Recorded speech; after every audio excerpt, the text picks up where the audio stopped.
Bonjour à tous et à toutes, mon nom est Olivier Lancette et vous écoutez le deuxième épisode de Terrain Vague, un podcast du collectif Au Cric après souper. Terrain Vague est une émission en balado-diffusion consacrée au théâtre et à la création en général. À chaque émission, j'aurai la chance de discuter avec une ou des personnes gravitant dans le domaine des arts vivants. Comme pour le premier épisode, je suis accompagné aujourd'hui de Jonathan Cusson et on a le plaisir en fait de recevoir Marianne Lamarche et Myriam Fugère. Bonjour. Bonjour. Bonjour. Fait que, en fait, Jonathan, si tu veux, je te laisserai peut-être la POC. Bon, ben, je vais la prendre. Je commencerai avec toi, Myriam. Faire un petit peu un portrait de chacune pour que les gens sachent un peu à qui on a affaire. Puis nous-mêmes, le savoir un peu mieux. J'ai vu de toi, ça commence comme si. J'ai vu de toi un conte exotique raconté avec des mets chinois sur une table en formule cabaret au Ouf, Festival of Castelier. J'ai vu une performance, j'oserais dire occulte, sur un terrain vague à l'Assomption, avec 5-6 actrices. J'ai vu une satire sociale avec Cocktail et Veston sur la place Pasteur au centre-ville de Montréal. Ça, c'est les choses que j'ai vues. Qu'est-ce que j'ai manqué? Il y a plein de choses. Si tu peux nous aider un peu à cartographier, parce que ta pratique est vraiment multiple. Oui. Un peu en essayant de suivre un peu cette formule-là. OK. Quoi, comment, où. OK. Même moi, des fois, je sais pas ce que j'ai vu, ce que j'ai fait. Alors, tu aurais pu voir un spectacle dans un stationnement dans la ville d'Alma ou encore à Trois-Rivières ou encore à Ville-la-Salle avec des mécaniciens qui s'amusent autour d'un pick-up en banqueroute. Ah, tu aurais pu voir Terrain Vague. Ouais. Terrain Vague, qui est un concept d'improvisation qui se déroulait dans l'église du Roi des Rois, où est-ce que c'était une formule, où est-ce que j'invitais des concepteurs à proposer des contraintes à une équipe d'improvisateurs chevronnés, où est-ce que j'explorais la thématique des gens plates des salles communautaires. T'avais mis en scène un show jeunesse aussi? Ah oui, tu aurais pu voir, ben tu peux aller voir encore l'été prochain dans les parcs à Laval, le camping à Jojo Western Macaroni, qui est un spectacle présenté en plein air, écrit par l'autrice Lauriane de Rouen, qui est un spectacle d'aventure avec une jeune fille qui essaie de sauver son ami des mains d'un méchant propriétaire de camping. Okay. Fait que ça, c'était l'été passé. C'est l'été passé. Ça revient en 2019. C'est ça. C'était l'été passé dans le fond, au Centre de la nature de Laval. Puis maintenant, c'est en tournée dans les parcs à Laval. C'est gratuit. Ça prend juste de la crème solaire parce qu'il fait chaud. Sinon, j'ai joué aussi, je fais de la marionnette pour les Ventres Bleus à Terrebonne. Ça, c'était dans les parcs aussi. C'est quand même un rapport avec l'extérieur. Ouais, c'est ça. À vrai dire, puis j'aime que ma pratique, tu sais, on peut dire in situ, mais moi, j'aime bien dire aussi théâtre de paysage aussi, parce que je trouve que c'est pas juste d'aller occuper un lieu pour y déployer un théâtre, mais vraiment que l'environnement, ça soit vraiment le décor du spectacle, mais les deux sont bons. Ouais, qui jouent un rôle. Comme là, en ce moment, je travaille sur un spectacle qui va être présenté aux îles de la Madeleine sur la butte des Demoiselles. Donc, c'est vraiment du beau paysage. C'est vraiment, on monte à fond. Les enfants sont invités à gravir la colline en suivant les aventures d'un personnage qui est le vent à tourner, qui est un petit garçon qui a le visage déformé, qui essaie d'aller en haut de la butte pour que le vent transforme son visage. C'est un texte qui a été écrit par le Madelino David Bourgeois. Donc, les jeunes ont gravi la montagne avec eux, puis ils vont suivre les aventures du petit garçon. Donc, ils sont vraiment dans... Il n'y a pas de scénographie, c'est seulement des costumes, dans le fond, parce que tout est déjà là. Donc, ça, oui, ça fait vraiment partie de ma pratique. Même, je dirais que j'aime mieux... En gros, là, j'aime ça travailler avec ce qui est déjà là. C'est ce qui va m'inspirer. Qu'est-ce qui est déjà là? Qu'est-ce qu'on peut faire avec ce qui est déjà là dans un lieu? Fait que c'est beaucoup ça ma pratique. Puis sinon, ben, en parallèle, ça c'est comme artistiquement, mettons comme metteur en scène ou comme interprète. Mais parallèlement aussi, je fais beaucoup de travail de médiation. Ouais. Fait que dans ces moments-là, ben, je m'associe avec des compagnies de théâtre pour pouvoir faire des projets où est-ce qu'ils ont besoin d'un accompagnement pour aller rejoindre les spectateurs. C'est surtout avec le jeune public, donc les adolescents ou encore les enfants. On va y revenir pour sûr à cet aspect-là de la médiation. Je note d'abord qu'il y a beaucoup de médiums, l'objet, la marionnette, jeu clunesque, différents endroits, différents types de lieux aussi, du parking à la salle communautaire, différents publics, différentes tranches d'âge. Est-ce que, par quoi ça commence, la création? Pour toi, est-ce qu'il y a un ordre? Est-ce que c'est le lieu? Est-ce que c'est une invitation? Est-ce que c'est un texte? Est-ce que c'est un public? Est-ce que c'est un médium? Je pense que c'est un humain. C'est vraiment les humains. Parce que je dirais l'humain parce que ça peut être soit à cause que j'ai envie de travailler avec quelqu'un. Attends, je sais pas. Faudrait que j'y pense. Davantage les gens avec qui tu as envie de travailler. Je pense pas je pourrais pas... Non, je pourrais pas dire qu'il n'y a pas de recette parce que je pense qu'il y a certains processus où est-ce que ça a été le lieu. Par exemple, le pick-up. Ouais. On a acheté un pick-up, puis le but, c'est de faire... Au début, j'avais envie de faire une espèce de grosse tragédie vraiment intense. J'ai souvent des images en tête qui me viennent. Okay. Puis après ça, je vais construire, mais qu'est-ce que ça pourrait être? Puis finalement, on a fait de l'exploration, puis là, finalement, ça s'est avéré que c'était beaucoup plus drôle, un pick-up, que tragique. Donc, finalement, on a orienté, on a décidé que ça devenait plus comme jeunesse, que ça devenait plus de l'animation. Fait qu'il n'y a pas nécessairement une idée avant un objectif, tu sais. Je pense que l'exploration, comme quand je dis j'aime ça travailler avec ce qui est là, c'est autant ce qui va être là dans le décor que ce qui va être là proposé par les interprètes, par les créateurs. Pour moi, l'équipe, je travaille souvent avec les mêmes personnes. L'équipe avec laquelle je suis, les propositions qui vont être là, moi, je me considère juste comme quelqu'un qui va mettre en lumière des choses qui sont déjà là puis aller les approfondir. C'est pour ça que je dis que c'est peut-être l'humain, parce que l'humain comme le créateur, puis parfois, c'est l'humain comme le spectateur, parce que la plupart du temps, les spectacles que je fais, ils n'ont pas vraiment été vus par des gens du milieu, puis tout ça. C'est plutôt des gens qui n'ont pas l'habitude d'aller au théâtre, qui sont devant une offre culturelle qui est gratuite, offerte par la municipalité, offerte par la commission scolaire. Donc, c'est une rencontre pour eux avec ça peut être ça, le théâtre, c'est pas juste dans une pièce où est-ce qu'il faut s'habiller chic, puis on sait pas quand il faut rire, puis on n'a pas le droit d'éternuer, puis tout ça. Donc, pour moi, ça, c'est crucial que ça soit décomplexé.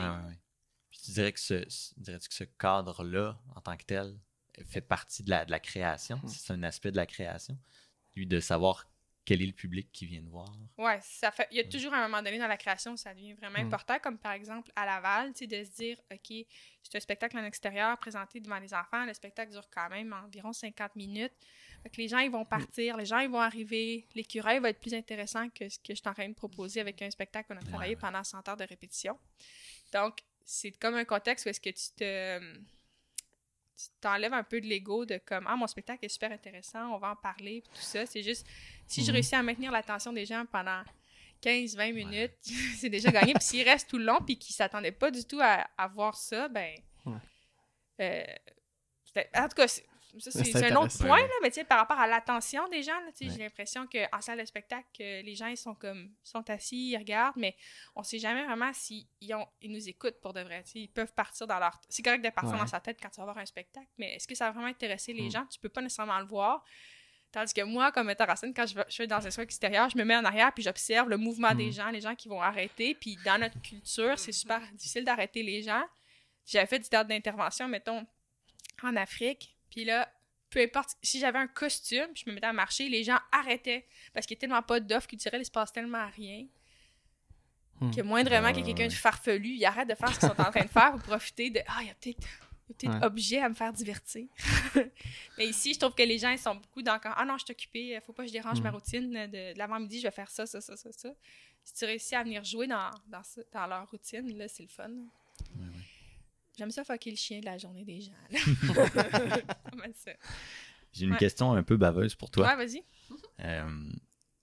Il y a à peu près 1 an, je t'ai entendu dire au détour d'une conversation et comme sans doute une boutade, les adultes devant un spectacle se demandent juste s'ils aiment ça ou pas.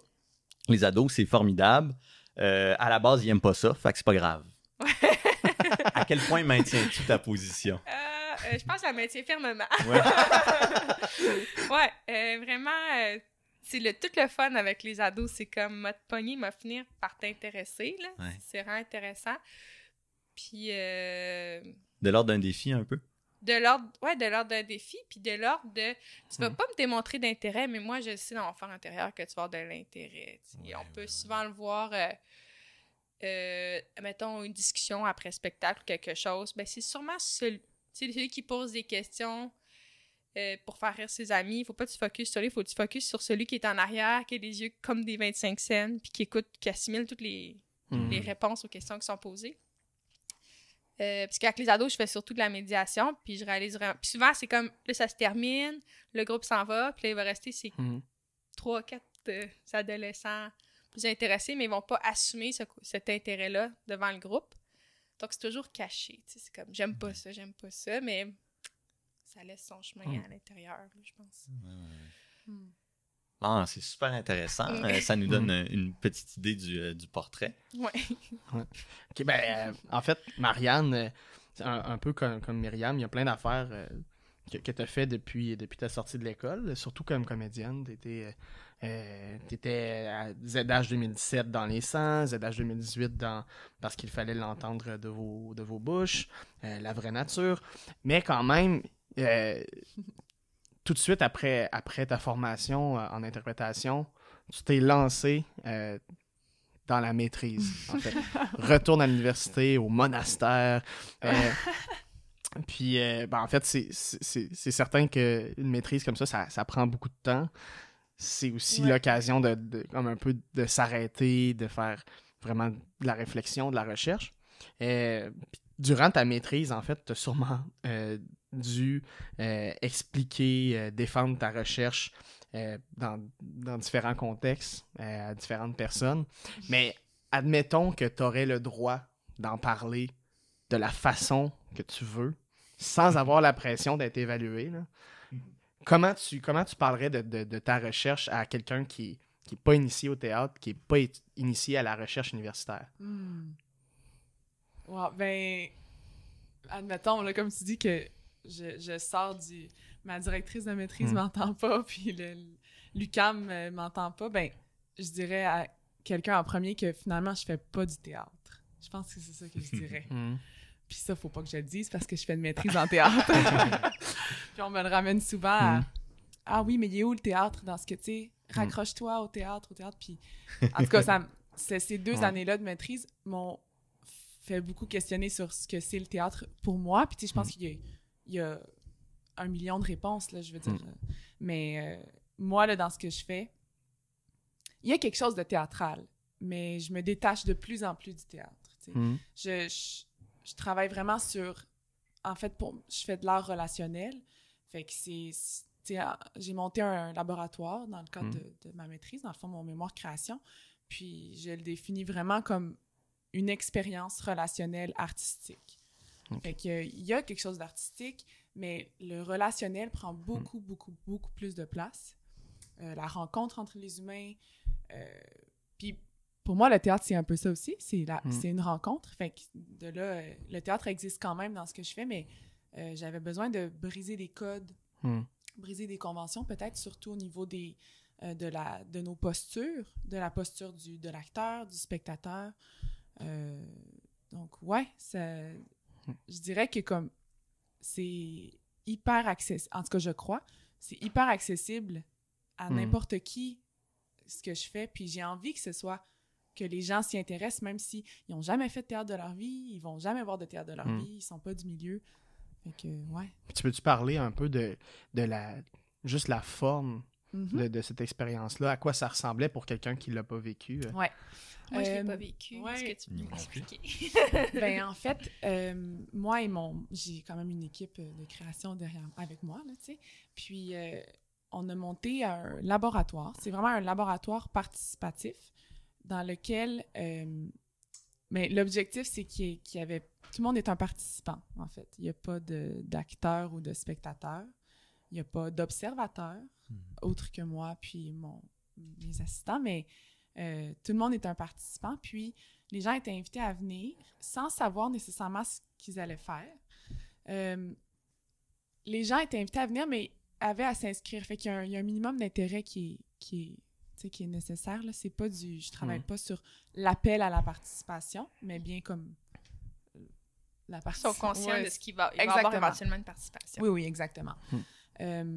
Puis, dans le fond, on a monté un laboratoire d'1 heure dans lequel on proposait des exercices de rencontre, des exercices de dialogue par le corps, parce que, en fait, si je veux décrire ma maîtrise vraiment rapidement, là, je travaille sur le langage du corps puis sur la coprésence entre les acteurs et les spectateurs dans le cadre d'expériences relationnelles artistiques. Fait que j'ai travaillé beaucoup avec le langage du corps uniquement. Fait qu'on a enlevé toute forme de verbalisation dans ce laboratoire-là. Fait qu'à travers des exercices de rencontre, dialogue, par le corps, création, c'était, tu sais, je veux dire, il y a un canevas qui était prévu, qui était dessiné, mais ça a été très vivant d'une fois à l'autre, puis complètement différent d'une fois à l'autre, parce que c'est les gens qui sont venus qui ont créé ce qui s'est passé. Puis dans le fond, j'avais une équipe de 10 participants que j'appelais des participants guides, qui, eux, ont travaillé avec moi dans une première phase d'exploration dans le cadre de ma maîtrise. Puis eux, dans le fond, étaient là pour quand même donner une structure, puis diriger les participants qui venaient prendre part à ça. Puis parce que ça peut quand même être intimidant ou, tu sais, le laisser aller, puis là, c'est pas tout le monde qui est à l'aise avec ça. Fait qu'on ces interprètes-là, mais qui n'étaient pas du tout des interprètes dans le cadre, qui sont des interprètes dans la vie pour la plupart. Olivier, d'ailleurs, t'en as fait partie. Là, tout le monde va le savoir. Il n'y aura plus de surprise. Non, c'est vrai. Mais, ouais, vous étiez des interprètes, mais dans le cadre de ce que vous avez fait, vous n'étiez pas des interprètes, loin de là, je crois. Donc, des interprètes qui sont pas là pour être des interprètes, puis des spectateurs qui sont pas là pour être des spectateurs. Ouais, exactement. Des humains qui sont là pour se rencontrer, puis pour... j'avais un désir de... Ben, puis j'ai un désir tout le temps qu'on se reconnecte avec des ondes plus sensibles, plus... je travaille vraiment avec les sens. Puis pour moi, des choses qui sont essentielles, puis qu'on délaisse un peu dans notre mode de vie, dans le quotidien, dans la société en général. Puis, ouais, donc on proposait vraiment des exercices où, par exemple, les gens, on enlevait certains sens pour en rehausser d'autres. On travaillait avec le toucher énormément. Fait qu'il y a toutes sortes de façons de communiquer ou de rencontrer quelqu'un, autre que en se présentant, en parlant avec des mots ou en se regardant même, tu sais. Fait que, ouais, je sais pas si je vous en dis assez pour que vous compreniez, mais je veux pas non plus... Moi, ce que je comprends, c'est que c'est des rencontres, mais non verbales. Exactement. Exactement. Ouais. OK, parfait. Ça se passait à l'aveugle. Oui. Mais pour l'instant, en fait, c'est que le laboratoire, on aimerait continuer ça, puis que ça se transforme, puis que ça évolue, mais dans la forme qui a été présentée il y a 1 mois, les gens avaient les yeux bandés pour l'heure. Donc, oui, c'est comme le sens qui, selon moi, est dominant puis qui nous met beaucoup de barrières puis sociales. Fait qu'en l'enlevant, il y a plein de choses qui se révèlent qui sont super intéressantes. Fait que pas de mots, pas de exact, ouais. Okay, ouais. Non, parce que ça rentre profondément en contradiction avec presque ce qui est considéré comme l'essence du théâtre, c'est-à-dire une parole et le fait de voir. Il me semble que d'étymologie théâtre, ça veut dire l'endroit d'où l'on voit. Tu t'enlèves tout ça, tu peux voir qu'est-ce qui reste. C'est vrai. Non, c'est vrai. Puis, tu sais, il y a quelque chose de... je m'attache beaucoup à ça, là, tu sais, que le théâtre, pour moi, c'est une rencontre. Fait que les gens... Puis, tu sais, en fait, c'est ça. Je dis que je fais de l'art relationnel, mais je m'appuie beaucoup sur un concept qui s'appelle l'esthétique relationnelle, qui a été élaboré par Nicolas Bourriaud. Puis, dans le fond, c'est un concept où le sens d'une œuvre émerge de la rencontre et de la relation entre les gens, ou de l'apport que les gens apportent à une chose. Donc, ouais, je m'approprie ce concept-là, mais pour les arts vivants, parce que c'est plus pour les arts plastiques en général, mais je me suis vraiment appropriée parce que, pour moi, il y a sens qui émerge de la rencontre entre 2 personnes, puis que ce soit éphémère, qu'il n'y ait pas d'observateur qui voit ça, c'est pas grave pour moi. Tu sais, les gens, ils vivent cette expérience-là. Puis, il y a quelque chose de très théâtral quand même dans les postures qui se créent, dans les histoires qui se créent. Tu sais, notre laboratoire durait 1 heure seulement, ça aurait pu en durer 5, sans problème, tu sais. Fait que, éventuellement aussi, je me pose la question, est-ce qu'il y a des observateurs qui rentrent dans dans ce processus-là? Est-ce qu'il y a moyen qu'on revoie ce qui a été créé ou non? C'est fait pour rester éphémère, puis ça a existé, mais ça ne perdure pas. Ou... Il y a des choses qui restent en nous, dans les gens qui l'ont vécu, mais... Ouais. Puis je me rappelle, en fait, moi, avoir discuté avec toi juste après ta formation d'interprétation, puis déjà, les éléments clés de ce qu'allait être ta recherche étaient déjà là. C'est-à-dire qu'à ce moment-là, je me souviens que tu parlais de corps, puis de la relation entre acteurs et spectateurs. C'était déjà là. Donc, ça précède ta recherche, c'est pas arrivé pendant. D'où est né cet intérêt-là pour ces questions-là? Ça vient de où, ce besoin-là d'explorer ces zones-là? Ben, à la base, je pense que comme interprète, je suis une interprète très corporelle. Je travaille beaucoup dans le corps. Je m'éloigne un peu du texte. C'est ma bête noire, là, je pense. Puis, j'avais envie de travailler sur le langage du corps chez les acteurs, tout ça. Puis, ensuite, je pense que c'est moi, la formation de comédienne que j'ai suivie en interprétation m'a vraiment appris sur... en tout cas, à me reconnecter avec mon corps, celui des autres. On fait beaucoup de travail, je veux dire, sensible, corporel. On est avec des gens qu'on touche beaucoup. Je sais pas si tout le monde s'imagine ce que c'est une formation en théâtre, mais pour ceux qui l'ont vécu, on fait beaucoup d'exercices sur soi. On est l'outil de notre travail. C'est très sensible. Des fois, Puis moi, j'ai rentré jeune à l'école, fait que j'ai grandi avec cette formation-là, puis les gens avec qui j'étais, fait que ça m'a un peu forgé, puis j'ai trouvé qu'il y a tellement de choses que j'ai appris, qui m'ont appris sur moi, puis qui m'ont fait me connaître mieux. En tout cas, là, ça sonne hyper... mon Dieu. C'était une thérapie, là, ouais, c'est ça. Non, mais ça a été comme assez révélateur que je me disais, j'aimerais ça que tout le monde ait accès à ça, comme en général dans la vie, sans nécessairement être comédien, tu sais, au-delà d'être comédien ou d'être un interprète ou un performeur, ou tu sais, juste les révélations que l'écoute du corps, de celui des autres, fait que, tu sais, on dirait que j'avais envie de... C'est intéressant de partager un peu l'expérience que toi, tu avais en tant qu'interprète, oui, de le donner au public. Puis au-delà de comme pour pouvoir jouer, tu sais, à un but de théâtre, tu comprends? Mais fait que c'est pour ça que là, dans le cadre de ma maîtrise en théâtre, quand même, dans le travail, tu sais, peu importe de l'acteur, il y a le spectateur, il est tout... Tu sais, on joue pour être vu, pour que des gens voient un résultat, tu sais, ou un spectacle, ou... Fait que là, c'est comme venu de là, puis comment... OK, les spectateurs sont là, comment je peux leur permettre de profiter de ça aussi. Puis là, rapidement, je me suis dit, les rôles doivent être brisés, ou tu sais, les conventions, parce que là, ça... Ouais, c'est ça, les formes plus conventionnelles m'empêchaient, d'une certaine façon, d'avoir accès au corps des spectateurs, dans un sens, sans nécessairement les faire jouer, tu sais, c'est pas ça l'objectif du tout, tu sais. C'est pour ça que ça s'éloigne beaucoup du théâtre, puis que c'est plus dans l'art relationnel. Il y a personne qui est obligé de jouer ou de performer, mais juste d'être un humain, puis de rencontrer un autre humain. En tout cas. Il y a quelque chose, je pense aussi, par rapport à la maîtrise, ou tu sais, l'idée de la recherche en théâtre, qui peut être un peu flou ou difficile à imaginer pour quelqu'un qui même moi, tu sais, j'ai pas fait la maîtrise, ou juste des gens qui sont pas du tout dans le théâtre de recherche. Je me questionne par rapport à cette position-là que tu as eu à prendre par rapport à un projet, à une réflexion, à une recherche. Est-ce que ça t'a amené justement à avoir un peu des surprises dans le parcours, tu sais, parce que tu disais, par exemple, finalement, l'esthétique relationnelle prend un peu le dessus sur le théâtre. Est-ce que ça a été une surprise? Est-ce qu'il y a eu des doutes, des moments de... Oui, mon Dieu, oui.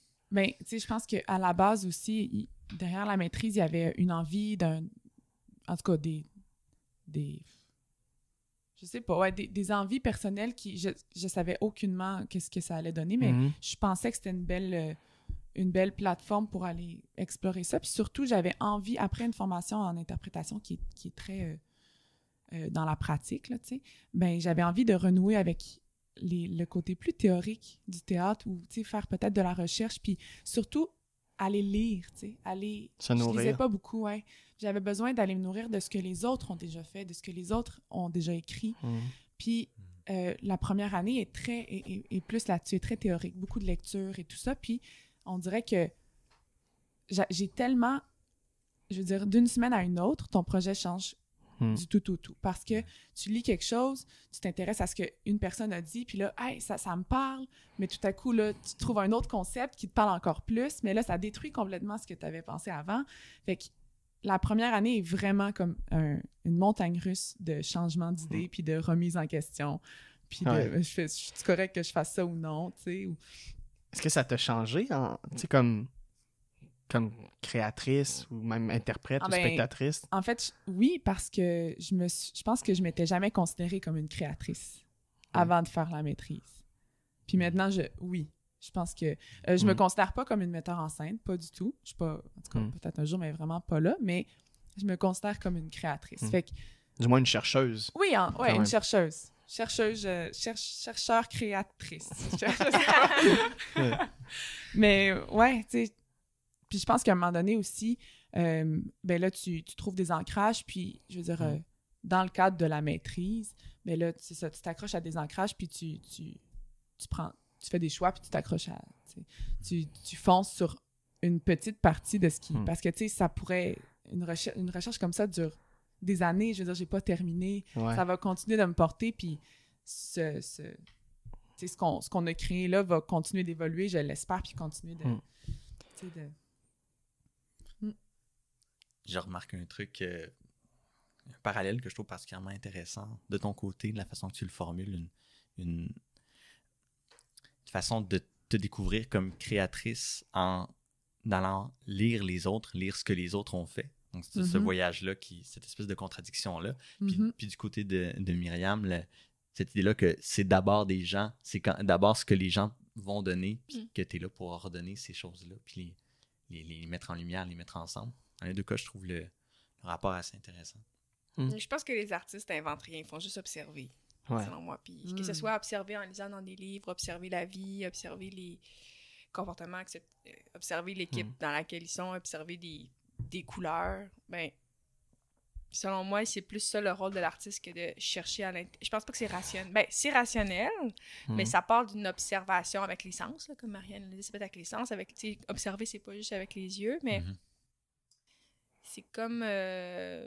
c'est de s'abreuver, je sais pas. Mais comme ça peut être dans les livres, ou dans les gens, ou dans la nature, puis je pense que il y a comme... À ce moment-là, ça devient infini. Parce qu'il y a tellement de choses à absorber, même que ça peut être vertigineux puis angoissant pour plusieurs personnes.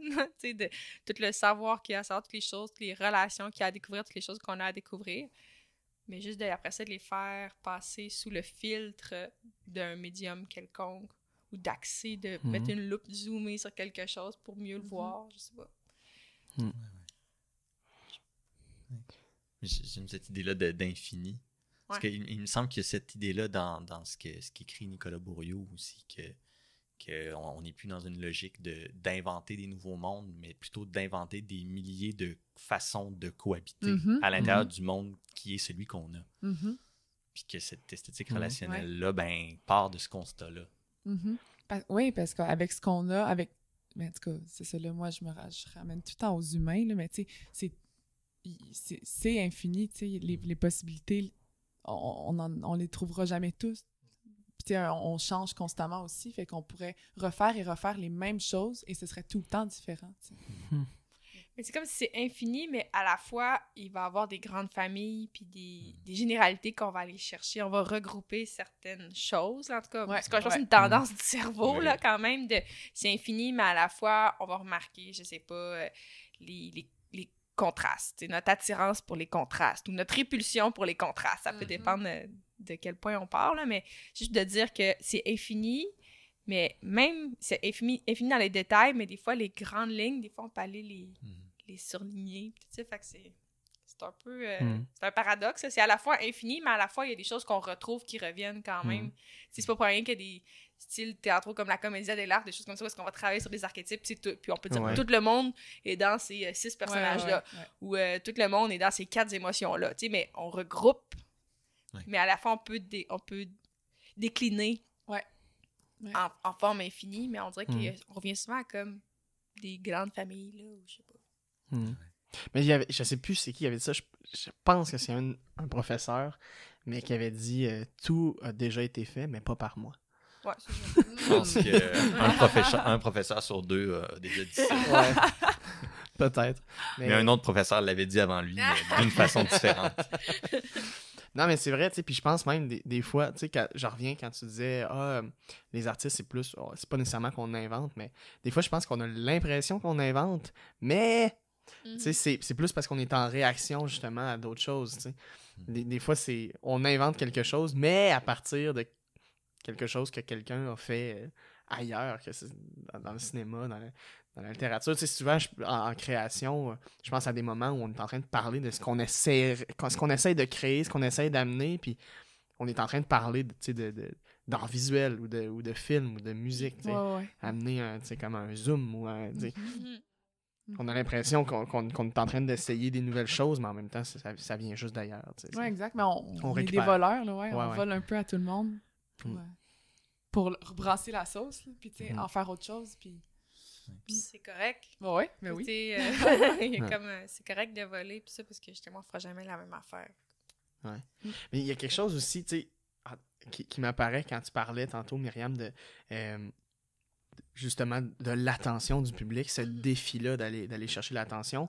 Puis quand même aussi dans ta recherche, ça s'appuie tellement sur la présence du spectateur. Bon, dans ta recherche, c'est pas comme ça que tu l'appelles, mais c'est pas un peu douloureux, ces formes-là, de devoir passer tant d'heures en répétition avec des hypothèses. Le public est pas là. Comme... Je trouve ça... Au contraire, c'est tellement agréable, ce défi-là, de pas savoir. C'est comme... c'est la meilleure façon de... Attends, comment je pourrais exprimer ça? Mais c'est que ça devient un vrai jeu. Le jeu, c'est que la personne qui est sur scène est en danger de ne plus avoir l'attention des gens, est en danger de devenir genre pas pertinente. T'es toujours en danger d'être pas rapport. Puis toi, comme créateur, t'es en danger de proposer une perte de temps aux gens qui sont devant toi, tu sais. Fait que c'est comme le vrai jeu, il est là, puis le challenge, il est là, puis les défis. Puis en tout cas, pour moi, je trouve ça plus facile après ça de faire des choix, puis de faire, ben là, ça fait longtemps que ça jase, il faut que ça bouge. Il faut qu'il y ait une, surtout pour les enfants, là, maintenant, je pense, pour la mise en scène que j'ai fait à Laval. Ben là, blablabla, faut que ça se tape dessus un moment donné, ou genre... blablabla, il faut qu'on fasse rire les plus... Parce que les 3 ans, là, ils vont nous lâcher. Fait que ça prend des marionnettes. C'est comme... C'est une recherche aussi. Ça t'aide à suivre une ligne. Ça devient... Tu suis les gens, puis tu veux les maintenir dans... En tout cas, mais ça devient plus un jeu. C'est ça que je trouverais. Quand ça s'appuie, justement, comme ça, sur le public, est-ce que c'est intimidant de les voir arriver? Mon Dieu, oui. Ah ouais. Ils sont enfin là. Mais surtout, toi, dans un contexte non conventionnel, c'est difficile parce que soit les gens, tu te dis, faut pas que les gens prennent trop de liberté, mais en même temps, les gens, ils sont très gênés. C'est difficile pour eux. En tout cas, les expériences que j'ai faites, comme toutes les choses immersives ou des choses comme ça, les gens, ils ont une grande retenue, puis on se dit, non, mais les gens, ils vont faire ci, ça. Non, mais nous, on est des comédiens, là. On est extravagants, on va se plonger, mais les spectateurs, en général, c'est des gens qui sont introvertis, qui sont là pour vivre, justement, pour recevoir, fait qu'ils sont à l'aise, tu sais. Puis on joue, veut pas, avec et contre les codes de la représentation aussi. Les spectateurs qu'on a, c'est pas des spectateurs neutres. Ils sont habitués d'être dans une salle et de ne devoir surtout pas parler ou faire de bruit ou faire quelque chose. Fait, même quand on les invite à participer, il faut qu'ils luttent contre ça. Oui, non, vraiment. Ben, en tout cas, là, c'est parce que c'est ça, je pense beaucoup à... Là, dans le cadre de mon projet, quand les gens arrivaient, tu sais, moi, j'avais hâte parce qu'il n'y a rien qui se pouvait tant que les gens viennent pas, tu sais. Fait que j'avais beau faire des tests avant, c'était souvent avec des gens du milieu, avec des comédiens, avec des gens qui, de près ou de loin, sont en art ou, tu sais, ont un intérêt ou ont une certaine liberté, tu sais, de participer, puis tout ça. Puis là, ben, à la venue des gens qui... Tu sais, puis il y a eu beaucoup de personnes qui sont venues qui étaient pas du tout... ils connaissaient rien, là, tu sais, à l'école de théâtre, même où j'étudiais, tu sais, je veux dire... c'était vraiment comme des familles, des gens de tous les âges aussi, tu sais, c'est vraiment intéressant là, de ne pas avoir seulement des gens de notre génération, notre âge, qui vivent exactement les mêmes choses que nous, en tout cas. Fait que, à ce moment-là, c'est vraiment comme, on dirait qu'après ça, surtout moi qui observais, qui participais pas, j'ai plus aucun pouvoir, tu sais. Les guides en ont un peu, mais eux aussi se font surprendre c'est tellement vivant, puis ça dépend tellement de ce que les gens vont proposer. Puis c'est un échange aussi, là, c'est pas juste proposer, puis le but, c'est de créer des échanges, mais tu sais, on peut être étonnamment surpris. Je pense aussi que, tu sais, on s'attend à, ben là, participer, il faut faire des choses, tu sais, mais je misais beaucoup sur la simplicité. Fait qu'il y a pas... oui, on a des exercices de création, que ce soit plastique ou dans le corps, les mouvements, la danse ou le chant, ou des choses comme ça, mais étonnamment, comme la simplicité peut aussi être tellement révélatrice puis ouvrir des portes à la création. Puis là, ensuite, les gens eux-mêmes se font surprendre à embarquer puis à proposer sans même se rendre compte qu'ils sont en train de créer, admettons. Ouais. Donc ça, c'est vraiment intéressant. Puis les gens ont une image de l'art et de la performance. Exactement. Tandis que l'art, ça peut être juste un regard porté sur autre chose. Oui, vraiment. Ouais. Vraiment. Mais c'est intéressant aussi ce que ça peut dire sur le désir, tu sais, du spectateur. C'est-à-dire, est-ce que le désir est une chose qui est déjà là, tu sais, qui est là avant l'arrivée, ou c'est quelque chose qui se crée, qui se nourrit? C'est quoi le désir? Qu'est-ce que tu veux dire? Mais c'est, par exemple, quand on parle d'un spectateur qui est dans la participation, ben, moi, tout de suite, il y a la question de est-ce que c'est dans son désir? Est-ce qu'il a envie de participer? Ou il fait parce qu'il veut bien faire, il veut... Puis des fois, justement, quand tu rentres dans des trucs où là, il y a comme une appel à la participation, il y a un temps, il y a du monde qui y vont pas. Est-ce que c'est finalement un désir que les spectateurs ont de participer? Puis là, par rapport à ce que Marianne dit, ce que je trouve intéressant, c'est que peut-être que dans le fond, ben, le désir, c'est pas quelque chose qui est là de base ou qui n'est pas là, puis c'est peut-être pas à ça qu'il faut qu'on s'arrête. T'sais. Peut-être qu'en tant que créateur, on peut se permettre d'essayer de cultiver des désirs, de semer des désirs en la personne, puis de voir si ça germe ou si ça germe pas. Ouais. Puis on en parlait dernièrement, il y a quand même plusieurs formes sur nos scènes qu'on apprenne qui épousent un peu cette envie-là, cet intérêt-là de porter un regard directement sur les spectateurs vont-ils participer ou pas. Avec nos corps dernièrement aux écuries, avec ce qu'on attend de moi. Oui. On a ça, c'est ça le sujet même. Même alpha et oméga du NTE, dans une certaine... C'est différent, mais quand même, l'idée de, bon, c'est pas un show dont vous êtes lire, ou on va leur faire décider ce qui va arriver.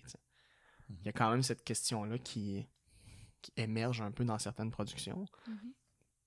Est-ce que toi qui a fait une recherche là-dessus, est-ce que tu as des idées de pourquoi c'est là? Pourquoi ça émerge?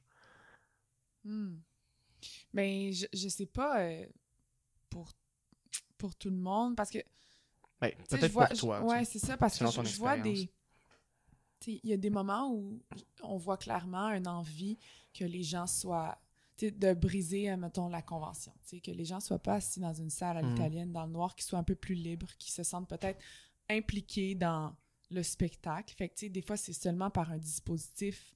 Les gens sont assis sur scène, les gens sont assis par terre ils boivent du thé. Je veux dire, il y en a plein, là, des gens qui, c'est ça, on repositionne, mais on change quand même pas leur rôle aux spectateurs. Après ça, ben, admettons, moi, ce qui m'intéressait, c'est que les spectateurs deviennent aussi des créateurs, soit créateurs de ce qu'on propose comme œuvre, là, ou comme, je veux dire, au stade où j'en suis dans la recherche, ça m'importe plus si c'est pas une œuvre qui en ressort, mais éventuellement, ben, tant mieux si c'est ça. Mais tu sais, comment le spectateur peut être créateur aussi. Tu sais, sa participation n'est pas nécessairement active. En tout cas, c'est... Ouais. Fait que je sais pas, peut-être que c'est ça, il y a un désir de renouvellement, tu sais, de juste renouveler le théâtre ou les arts vivants, tu sais, je sais pas. Je dirais que c'est pas nécessairement un désir de briser une convention, que juste se dire, c'est pas la convention pour le spectacle que je suis en train de faire.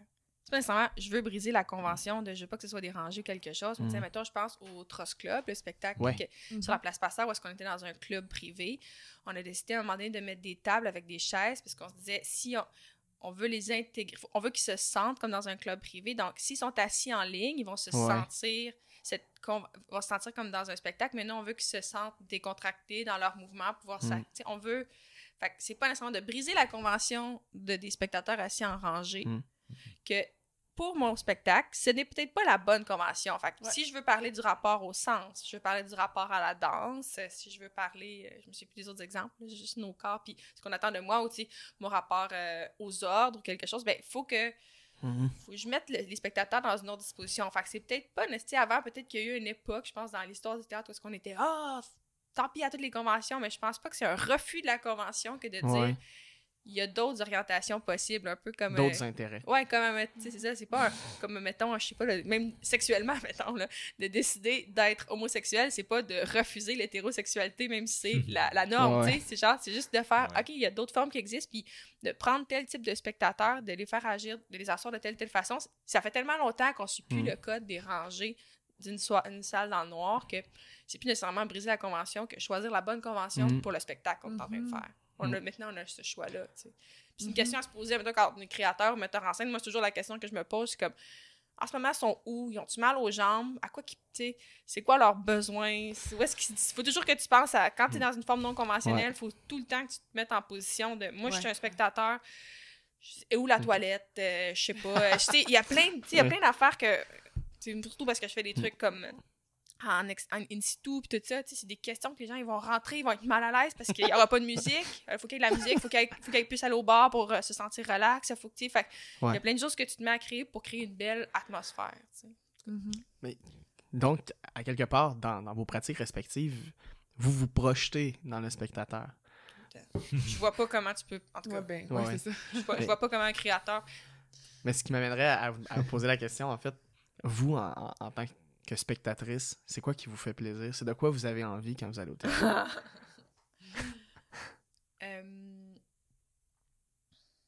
Ben, tu sais, moi, mettons, vite comme ça, je vais au théâtre parce que je veux vivre une expérience, tu sais, qu'elle soit positive, négative, que je sois assise dans une salle dans le noir ou que j'ai à participer, ou peu importe la forme, je veux comme vivre une expérience. Fait que si ça me laisse indifférente, ben ça a pas... J'ai pas trouvé ce que je cherchais, par exemple.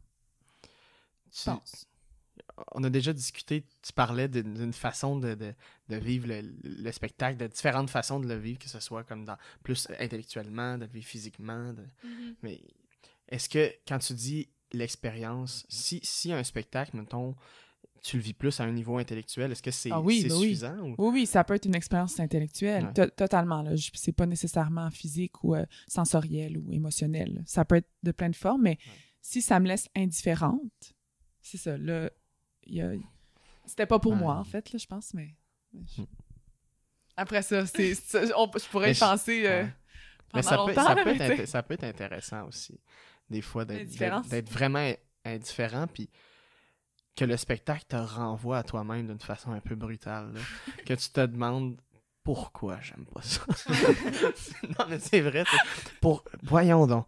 Puis là, des fois, c'est que t'es dans un spectacle, puis tu sais, il y a toujours des gens qui vivent quelque chose. C'est la façon de vivre le spectacle, de le recevoir, c'est toujours multiple.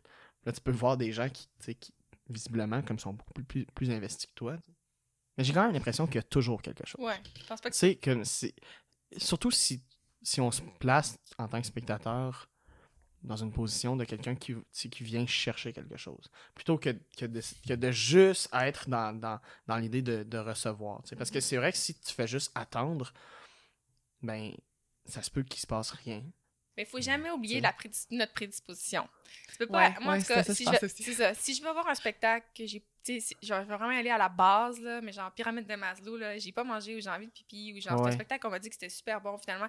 Je pense que c'est important de se dire, aller voir un spectacle, c'est une expérience, justement. Fait que quand tu vis une expérience, tu t'assures que tu es prête à la recevoir, prête à la vivre. Moi, en tout cas, je suis une spectatrice comme ça.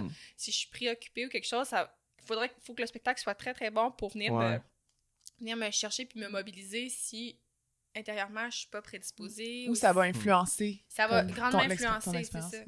Mais ça ramène justement à l'idée que le sens d'une œuvre émerge de la rencontre. Si la personne arrive... avec tout son bagage d'ouverture ou son bagage de... T'as des portes à franchir avant de te rendre jusqu'à ce que je puisse accepter ton spectacle, que c'est pas la même expérience. Là-dessus, je prendrais une petite pause si vous êtes partante.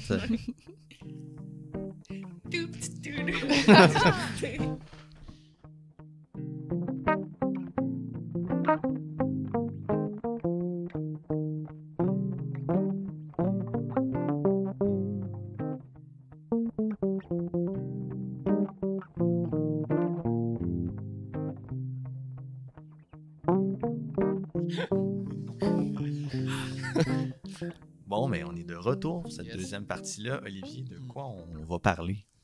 L'idée, c'est d'approfondir la question puis de se questionner sur l'accessibilisation du théâtre.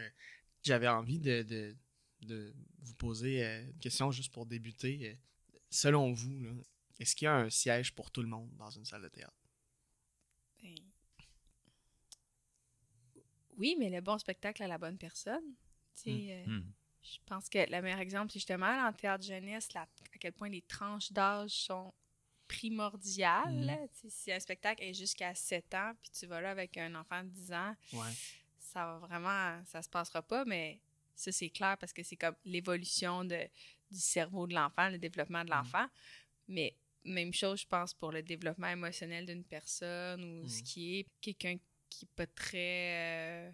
qui a besoin de se faire rassurer puis de vivre une expérience conventionnelle, d'aller dans quelque chose comme ce que Marianne proposait, c'est sûr que sa place est comme pas là. Il peut l'expérimenter quand même, mais peut-être que ça va être plus ardu.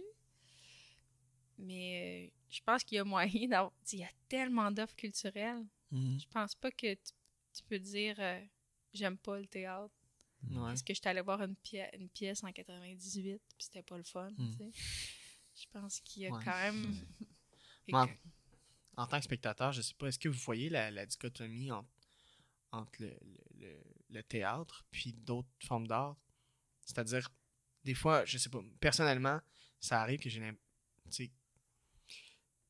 des fois, j'ai l'impression que le théâtre est plus une loterie que le cinéma, par exemple. J'ai une capacité à aller au cinéma puis à être capable de savoir qu'est-ce qui va m'intéresser. Tandis qu'au théâtre, c'est toujours un peu une loterie. Je sais pas ce qui va arriver. Je sais pas comment je vais vivre le spectacle. De par la forme, là, parce que c'est en direct, ça se passe juste là. Puis toi-même, chaque spectateur va vivre une expérience différente. Fait que même si mon chum m'a dit que c'était super bon, peut-être que moi, je vivrai pas la même expérience. Puis je pense que c'est ardu aussi, aller au théâtre. Il faut se déplacer, il faut réfléchir, il faut être dans une salle. On peut pas mettre sur pause. C'est quand même ardu. Tu peux comme... Fait que peut-être qu'il est comme... Le code d'éthique est comme un petit peu encore plus tough qu'au cinéma. Au cinéma, il y a du monde qui chiale quand quelqu'un est sur son sel, mais il y a quand même une gang de monde qui trouve que c'est correct. T'sais. Au théâtre, tu peux pas vraiment. Mais à ta question, je répondrais que j'ai quand même l'impression que le cinéma se permet beaucoup moins d'extravagance que le théâtre.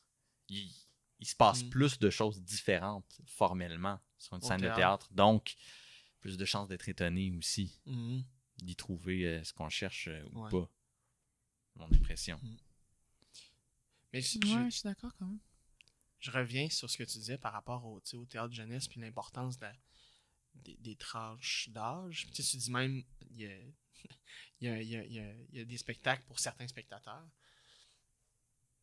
Est-ce que, par exemple, quand tu abordes la mise en scène du théâtre jeunesse, est-ce que tu trouves que c'est différent que d'aborder une mise en scène d'un théâtre qui n'est pas nécessairement pour un public jeunesse? Est-ce que ça change vraiment ou est-ce que c'est si différent que ça le public par rapport aux tranches d'âge? Ça dépend quel spectacle tu fais, là. Moi, je pense que même mes spectacles pour adultes, ils vont jouer avec l'enfant. Je veux les faire rire. Je veux les étonner. Il y a les mêmes signatures, là, la recherche de contraste, la recherche de répétition, mettre en lumière, tout ça. Mais c'est sûr qu'à un moment donné, peut-être pas au début du processus, parce que moi, je suis pas de ceux qui sont capables de faire. Alors là, je vais faire un spectacle pour les 4 à 10 ans. Tu sais. Je trouve ça, c'est comme tu le découvres, parce qu'après ça, comme le spectacle que je vais faire aux îles, ben, David a eu une résidence avec le CEAD. Fait qu'on a été devant différents. Tu sais, il y a pu avoir des groupes témoins, puis c'est comme ça qu'on le découvre. Fait que, oui, c'est sûr qu'il y a certaines choses, admettons, des types de relations qu'il faut que ça soit proche de ce qu'eux, ils vont vivre. Au niveau de l'attention, c'est pas pareil, mais je pense qu'il faut toujours aborder ça comme raconter une histoire, mettre en lumière des individus qui vivent des choses sur scène. Le théâtre jeunesse a quand même cette chance-là que ça fait partie des habitudes de tester beaucoup plus, avec du public, de le roder, d'arriver devant un groupe de jeunes avec des hypothèses et de voir est-ce que ça fonctionne ou pas. C'est ça, parce qu'on peut pas... Moi, comme adulte, je sais pas comment ils vont comprendre telle affaire. Fait que... dans le théâtre jeunesse, là, moi, je suis pas une érudite, ça fait pas 30 ans que je fais ça, là, mais je veux dire, ça fait partie du milieu d'aller valider énormément avec des groupes témoins de l'écriture du spectacle jusqu'à la présentation. Puis c'est comme ça que tu découvres la tranche d'âge, c'est comme ça que tu découvres les thématiques sont trop ardues. Mais pourquoi on le fait pas autant, mettons, pour toutes? Parce qu'on dirait, je me dis, mais ça... Il y en a des lectures, là, des choses comme ça, mais des rodages, là, je veux dire, il y a quand même tellement d'attentes de la part des gens qui... C'est juste, on pense à une générale, admettons. Mais en humour, ça se fait. En humour, on rodage. C'est vrai, oui. Ce principe-là est là qu'à un moment donné, le spectacle n'est pas prêt à partir de la première représentation. Ça en prend un certain nombre. Puis j'ai entendu tellement de fois, j'ai compris le spectacle à la 30e représentation. Ou des choses comme ça. C'est vrai, hein? À un moment donné, ça prend un temps. Fait que c'est beaucoup sans demander que créer puis tout de suite vouloir que le show soit exactement ce qu'il est. Ouais. Mais il y a des initiatives qui apparaissent par rapport à ça. Tu sais, la Serre, par exemple, qui amène vraiment une idéologie de slow production, de prendre son temps, de faire des étapes, de fragmenter le processus de création d'un projet, d'inviter à plusieurs étapes des publics pour tester. T'sais. Mais on dirait que c'est quelque chose qui semble être plus propre à la relève. Je pense que c'est pas courant, peut-être dans le milieu plus institutionnel. Ben, moi, je sais pas si c'est propre à la relève ou propre à l'époque. Parce que quand même, là, on a des structures qui vont beaucoup dans ce sens-là. Festival ZH 10 ans. Il y a des chantiers de Québec aussi. Là, OFTA avec les laboratoires. Il y a comme des structures qui sont mises en place maintenant puis qui vont vraiment dans ce sens-là d'ouvrir la porte des laboratoires à des gens plus tôt dans le processus qu'on... Oui. Puis on s'intéresse plus au processus aussi, tu sais. Je me demande, mais là, après ça, c'est ça, je connais, tu sais, je sais pas dans les théâtres institutionnels à quel point les gens s'intéressent au processus derrière la première qu'ils vont voir grandiose, tu sais. Je sais pas trop, mais... Mais ça, c'est plus le propre de la recherche. En fait, de s'intéresser autant au processus qu'à l'objet final. C'est peut-être certains processus de création où tout est fait vraiment dans le seul but de créer un objet final. Jamais vraiment se questionner à comment tu le fais. Mais tu sais, comme parce que là, je trouve ça intéressant que tu dises, c'est vrai là, qu'il y a des spectacles où, admettons, c'est après 2 semaines de représentation, là, on dirait que c'est normal, un spectacle continue d'évoluer constamment, là, c'est jamais fini. Ou, en tout cas, c'est pas tout le monde qui pense ça, mais tu sais, pourquoi il y a pas plus de ça, tu sais, un public test comme des jeunes ou, tu sais, autre que j'invite 2-3 amis à regarder pendant le travail, tu sais, mais vraiment qu'un public qui soit bienveillant et averti que c'est comme un rodage là, d'humoriste, tu sais. Ou c'est ça, que je pense que, oui, les gens, ils s'attendent en humour, ben là, ils s'attendent à rire, à se faire divertir, mais ils savent que c'est un rodage, fait que d'après moi, ils ont quand même une bienveillance derrière leur place de spectateurs. Ce qu'on a comme moins, là, on est vraiment sévère. Là, au c'est une théâtre, culture du spectateur qui est différente aussi, oui, je pense. oui. On le reçoit pas de la même façon aussi, j'ai l'impression, dans la mesure où on sait que c'est une étape, on s'intéresse pas au même... Moi, je retire beaucoup de plaisir, puis des fois plus de plaisir dans des propositions qui sont pas abouties, parce que finalement, c'est pas la réussite du spectacle qui est le sujet, c'est d'autres choses. C'est rendu que même dans les générales, tu sais, les gens sont invités à venir à la générale, puis les gens ont des attentes hyper élevées, tu sais.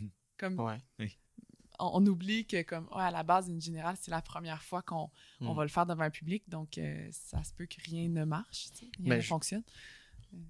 Juste, tu sais, c'est fou en tant que spectateur quand tu vas voir un spectacle, à quel point la date à laquelle tu vas y aller a de l'importance, là.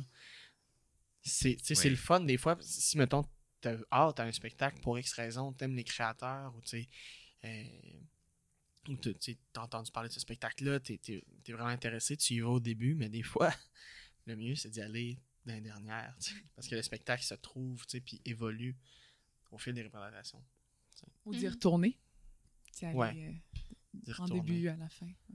Je pense que justement, les structures et la transition qui se fait au niveau institutionnel, en tout cas, des fois, c'est visible. Là, j'ai l'impression que maintenant, mettons, il y a beaucoup de spectacles qui sont repris par, mettons, je sais pas, du CEP ou par des grands théâtres qui ont fait des premières éditions aux écoutés Tikiri, à Fred Barry, des choses comme ça. Il y a plein d'exemples comme ça. Je pense que le milieu est prêt à ça, puis je pense que c'est aussi en tant que... Est-ce que les artistes sont prêts à s'acharner sur quelque chose? Sont genre, OK, j'ai terminé, c'est bon, je vais passer à autre chose. Il y a une culture aussi, c'est peut-être pas tout le monde qui a la culture de revenir à la table de travail, puis tout ça. Et ça peut être riche, mais je pense que, ne valorise pas l'autre nécessairement. Un spectacle qui va rester frais, qui va rester... Puis à la dernière, c'est quasiment là que ça... Après, c'est des questions aussi de réseau de tournée. Aussi. C'est aussi bête que ça, mais... Ouais, puis d'offres, mettons, si tu fais autant d'offres que ça, mais finalement, ton spectacle s'adresse pas à... C'est quand même niché, il n'y a pas tant de monde qui va aller le voir, même si tu fais 3 semaines, 4 semaines de représentation, mais que c'est quelque chose de très niché qui s'adresse quand même à une petite partie des spectateurs. Qui s'adresse à une petite partie des spectateurs parce qu'on a cette habitude-là aussi. Mais je pense qu'ici, à cette table, on est tous intéressés à justement aller chercher d'autres publics. Marianne le fait de façon forcée dans son travail, parce qu'elle cherchait des gens qui viennent pas du milieu. Puis tu le fais aussi, Myriam, en jouant dehors, forcément. Mais je sais pas, tu sais, ça me fait pas, tu sais, ce que tu me dis, ça fait quand même penser à un texte qui est un texte de Jean-Pierre Ronfort, contre le théâtre pour, où il y a comme une espèce de refus de voir le théâtre pour un public cible. En même temps, c'est le fun, je pense, des fois que ça soit un propos très pointu, un peu difficile, mais de le faire voir par toutes sortes de publics. Oui, c'est sûr. Je pense que c'est pas d'empêcher les gens de voir des trucs nichés, mais des fois, c'est plus de dire que notre bassin de spectateurs est pas si grand que ça. Fait que toi, de refaire des reprises. Mais il y a des succès, tu sais, comme J'aime Hydro, là. Je veux dire, il y en a des succès qui permettent. Eux ont décidé de bénéficier du fait qu'ils allaient pouvoir le jouer beaucoup de fois parce qu'il y avait beaucoup de monde qui voulait le voir. Ben, ils en ont profité aussi à l'intérieur du processus. C'est un très long processus, puis ils ont vu beaucoup de public, puis tout ça. Mais c'est intéressant, ça, qu'un spectacle, tu sais, par exemple, la saison prochaine, au DUCEP, il va y avoir les Hardings qu'il y avait eu au Centre du théâtre d'aujourd'hui. Tu sais, que des spectacles comme ça naissent à un théâtre qui a un public type, puis qu'après ça, on le ramène ailleurs. C'est intéressant aussi par rapport à ce que ça dit. Tu sais. Oui, puis c'est intéressant aussi pour juste la question du déplacement, qui est une question qui est quand même abordée dernièrement. Je pense à Sylvain Rochon Promtep à La Chapelle, qui est un spectacle de danse urbaine, mais qui se passe à l'intérieur d'un théâtre contemporain, d'une scène actuelle. Puis tout le travail repose en fait sur cet exercice-là de déplacer une pratique de rue à l'intérieur d'un cadre officiel. Puis toutes les questions que ça amène font partie de l'œuvre en tant que telle. Là, bon, c'est une toute autre échelle que de déplacer un spectacle d'un théâtre à un autre, mais faisons-le. Je trouve que c'est...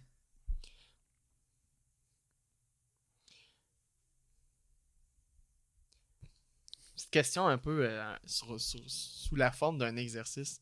On parle de... Non, mais on parle de, tu sais, du milieu, du paysage théâtral. Si vous aviez là, à imager ce paysage théâtral-là comme un personnage, qui ce serait? En général, les gens? Ouais. Puis ce qu'on voudrait que ce soit ou ce qu'on pense que c'est? Ce qu'on pense. Je pense que c'est une jeune fille adolescente qui expérimente des choses, qui veut se prouver de certaines façons, puis des fois, c'est au détriment de sa propre authenticité. On va se faire observer par les autres, puis on fait pas ça. Certaines formes de théâtre ou certaines affaires, on fait pas ça parce que c'est pas bien vu, c'est pas fait pour être dans la gang. Mais comme un espèce de besoin de se faire approuver encore. Ouais. Je pense pas que le milieu théâtral, maintenant, je pense que les gens recherchent encore beaucoup l'approbation. Ouais. Autant comme spectateur, même comme spectateur, de dire je m'intéresse à telle affaire parce que les gens s'intéressent à telle affaire. Là. Les gens ont besoin de se faire dire qu'ils pensent la bonne affaire, puis ils aiment les bonnes affaires. Puis ce rapport-là à l'approbation, est-ce que tu penses qu'il vient du public ou plus du... Tu sais, parce qu'on est des personnes qui sont dans le milieu. On n'est pas nécessairement juste du public. On est du monde de théâtre. Est-ce que tu as l'impression que ce besoin d'approbation-là vient de l'interne ou de l'externe? Ben, les deux sens. Puis, tu sais, on dit qu'on est de la... Moi, tu sais, là, ils écouteront pas cette balado, cette discussion-là, en tout cas. Mais, tu sais, je travaille avec des créateurs de 30 ans de métier, puis tout ça. Ouais. Puis, ce même souci d'approbation est encore présent. Puis, moi, ça m'a fascinée parce que je pensais que c'était quelque chose qui était... En tout cas, des gens que je côtoyais, des fois, que c'était propre à la relève, de genre, un souci de se faire voir, de se faire parler en bien, tout ça. Je pense que ça déplace l'objectif qui est de faire un spectacle, tu sais, puis de s'exprimer. Tu sais, le milieu, en tout cas, je sais pas comment l'exprimer comme il faut, là, mais... Non, mais je trouve ça déjà intéressant. Mais comme une approbation... Tu sais, quand je dis approbation, c'est que...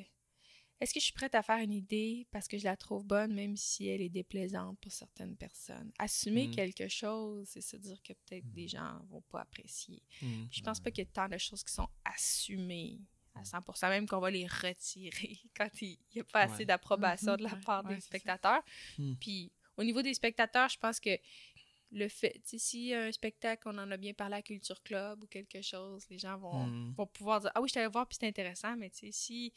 Ils se lèvent de leur chaise, la première question qu'ils posent, c'est « Puis, t'as-tu aimé ça? » Parce qu'ils veulent se demander, là, je veux être du même avis que la personne avec qui je suis venue voir le spectacle. Faut, soit qu'on déteste, soit qu'on aime, mais il faut qu'on ait la même affaire. Puis, il y a beaucoup de pression aussi sur les créateurs. C'est-à-dire que c'est tellement difficile de faire un spectacle. C'est-à-dire, on a besoin d'argent, il faut se créer un nom, il faut comme...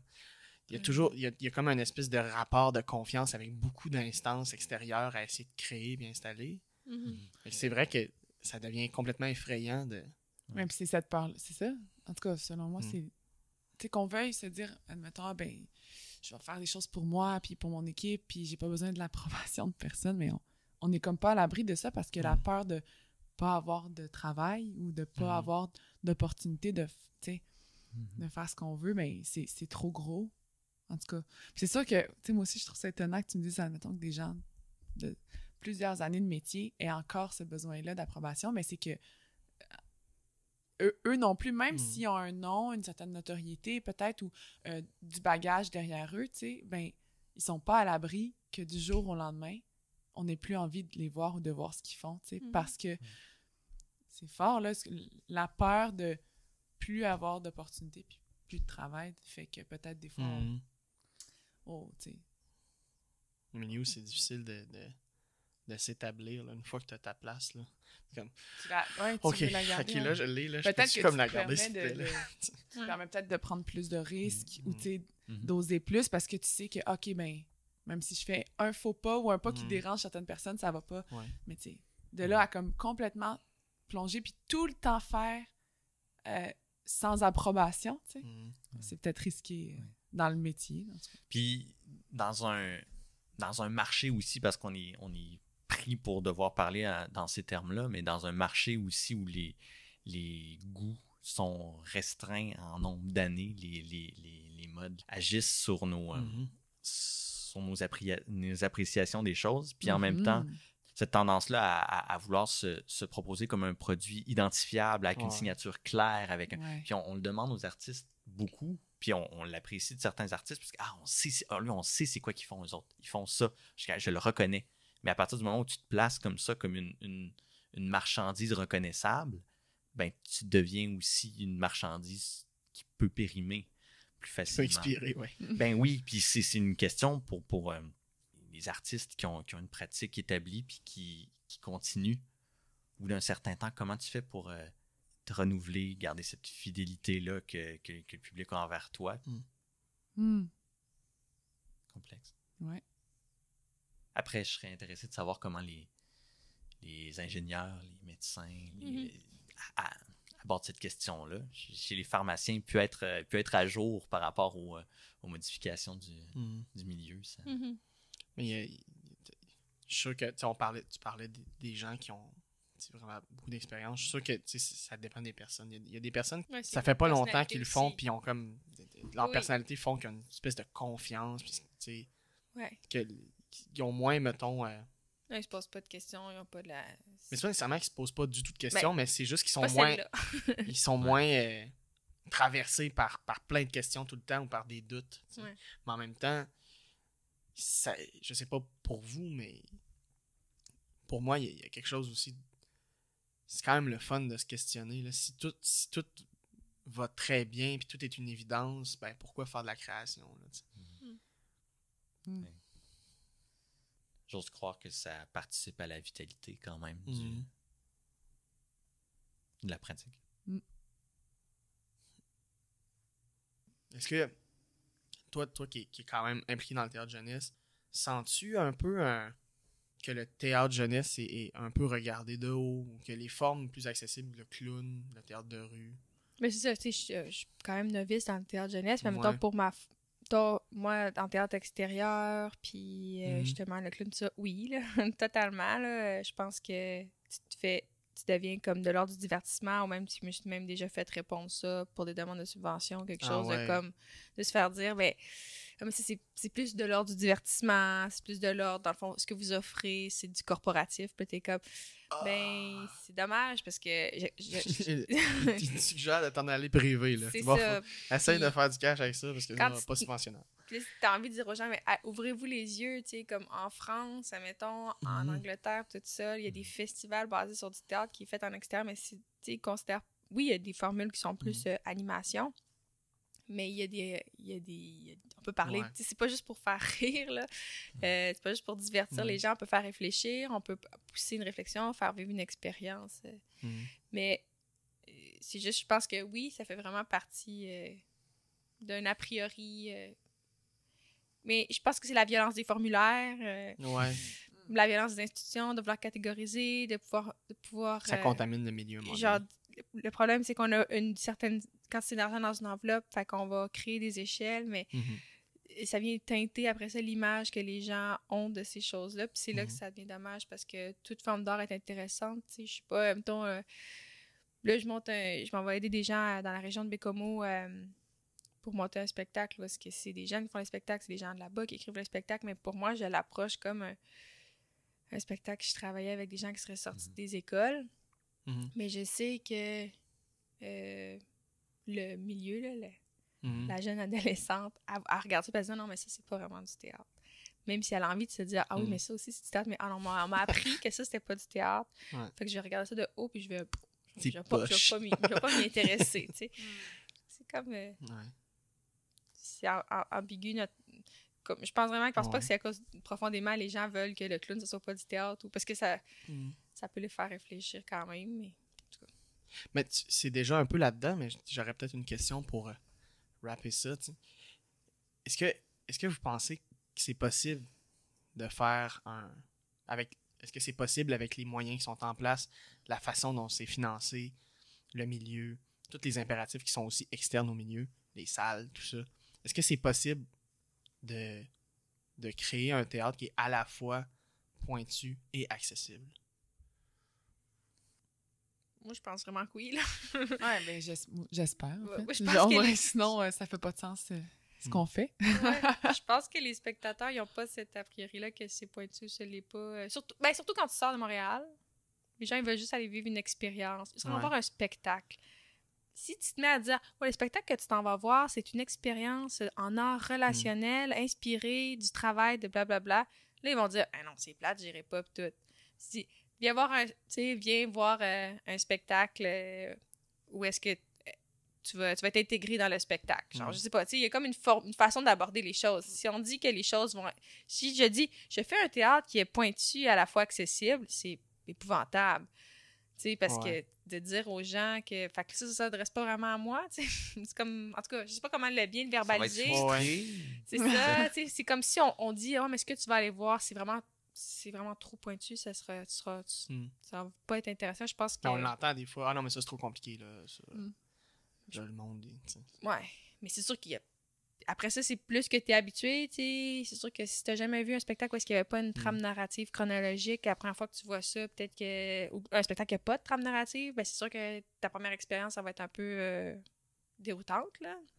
Mais le potentiel d'étonnement est d'autant plus grand. Ouais, exactement, C'est que... Pensez-vous qu'on a besoin de faire plus confiance aux spectateurs? Oui. Oui, ben oui. Faut arrêter de considérer que les gens du milieu savent ce que le spectateur va penser des affaires, puis qu'ils savent ce que le spectateur veut, puis des choses comme ça. Je pense que lui-même, il sait comment trouver son fun, puis être intéressé. Ouais. Se gérer son expérience, là, à un moment donné. Ouais. Mais en tout cas, après ça, je continue de penser que c'est ça... Ce serait comme un idéal, mais les gens créent quand même des choses qui s'adressent à certaines personnes parce qu'aussi, c'est probablement un plus grand défi de ratisser le plus large possible, Si tu as, admettons, un sujet qui soit pointu ou non, mais comme quelque chose qui t'intéresse de très précis, mais c'est ça, des fois, ça s'adresse pas à tout le monde, mais c'est un beau défi de se poser, de se donner, d'essayer que ce soit... que ça s'adresse à tout le monde quand même, tout le monde peut y trouver son compte, puis parce que tu parles des enfants, puis là je pense à mon projet, puis moi j'aurais aimé ça, que ce soit ben là, admettons, je sais pas moi, de 7 ans à 100 ans, là, mais là, il y a autre chose qui rentre en ligne de compte avec des enfants, là, ça demande de la gestion de plus, puis des autorisations, des choses comme ça que, mais... Juste la gestion de la peur aussi. Oui, non, les yeux bandés. Non, c'est ça, exactement. Parler. Mais, on referait l'expérience au complet avec que des enfants, et ça fonctionnerait aussi. Ça fonctionnerait probablement mieux, même. C'est ça. Peut-être même que dans le fond, il n'y aurait pas de peur du tout. Oui, c'est ça, ça fonctionnerait peut-être vraiment mieux. Les yeux bandés, parle pas. Mais il y a tout un accompagnement aussi qui est fait avec les enfants, qui n'est pas fait avec le spectateur traditionnel. Oui. Avec les enfants, on va les préparer avant, on va leur dire l'expérience qu'ils vont aller vivre, où est-ce qu'ils peuvent porter le regard, des questions qu'ils peuvent se poser. Après, on va en discuter, tout ça. Tandis que, les adultes, c'est un peu, mais t'as toutes les clés, là, tu vas être capable, tu vas comprendre, puis là, toi, tu peux te sentir imbécile face à un spectacle, ou du moins pas savoir comment agir.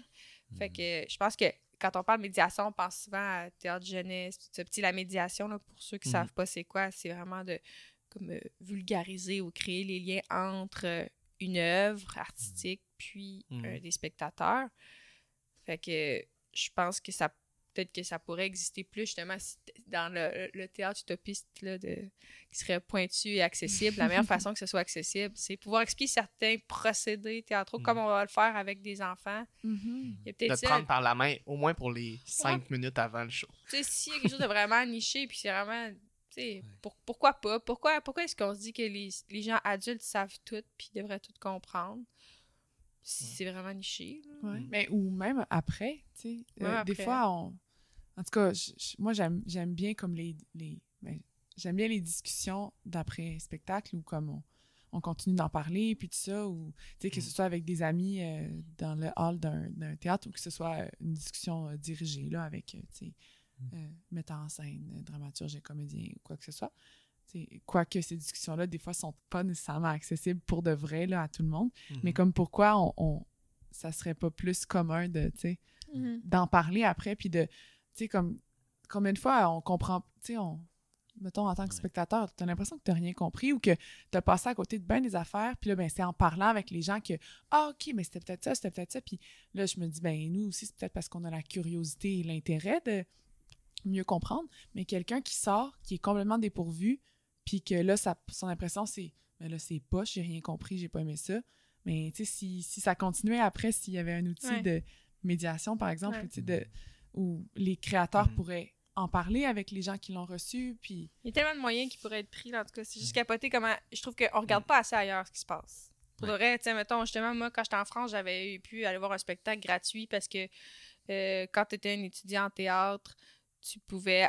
quelqu'un qui voulait aller voir un spectacle de théâtre, puis ton billet était gratuit, puis toi, tu allais avec la personne, puis avant le spectacle, tu expliquais un peu, genre, ah, c'est tel créateur, on peut s'attendre à voir ci, ça, puis après le spectacle, d'aller prendre un café avec la personne. Tu sais, c'était juste ça, puis t'avais ton billet gratuit. Mais ça fait que cette personne-là, après ça, ben, tu sais, elle peut articuler ses réflexions, elle va sûrement être plus propice à retourner au théâtre parce qu'elle va avoir vécu une expérience un peu moins traumatisante que, ben là, je sais pas comment me tenir dans un théâtre. Au théâtre, on a-tu le droit de rire? Tu sais, il y a du monde qui se pose encore cette question-là. Tu sais. Juste donner les clés pour être sûr que la personne ne rentre pas dans le spectacle par la fenêtre. Ouais, c'est ça. C'est vraiment ça. Ça veut pas dire le prendre pour un imbécile. Ouais. Mais c'est correct de rentrer par la fenêtre. Là. C'est correct quand c'est chez toi. Puis ouais, c'est ça. Des fois, t'as envie de rentrer par la porte. Là. Ouais, surtout la première fois. Ben, si tu veux te sentir accueilli, moindrement. Ouais. Ouais, une première fois, c'est ça. Peut-être que la porte, c'est la meilleure avenue. Là. Parce qu'à un moment donné, ça peut être le fun, comme tu dis, d'entrer par les fenêtres. Tu peux pas savoir ce que tu vas voir. Oui, c'est ça. Mais je pense aussi que c'est il y a le travail du spectateur, là, ça se développe aussi. Ça se cultive. Oui, exactement, là, tu sais. Ouais. Comme d'aller voir un... Tu sais, moi, je vais pas y aller voir un match de football, je comprends rien. Oui. Mais si j'y vais avec mon frère, puis qu'il connaît l'enjeu, puis s'il m'explique comment ça se passe, ben là, ça va être une expérience positive. Puis là, je suis prête à aller voir, que ce soit une équipe de garage ou une équipe super bonne, je vais pouvoir comprendre les enjeux, tu sais, je vais comprendre ce qui va se passer. Le théâtre, c'est un peu comme tout. Là. T'as besoin d'être préparé. T'as besoin, comme quand tu cuisines quelque chose, t'as besoin de goûter. Les enfants ont besoin de goûter les champignons avant d'accepter cet aliment-là. Là. En tout cas. Bon, ben écoutez, je vous remercie beaucoup de vous être prêtés au jeu. Puis, on remercie ceux qui nous ont écoutés. À la prochaine. Salut. Merci.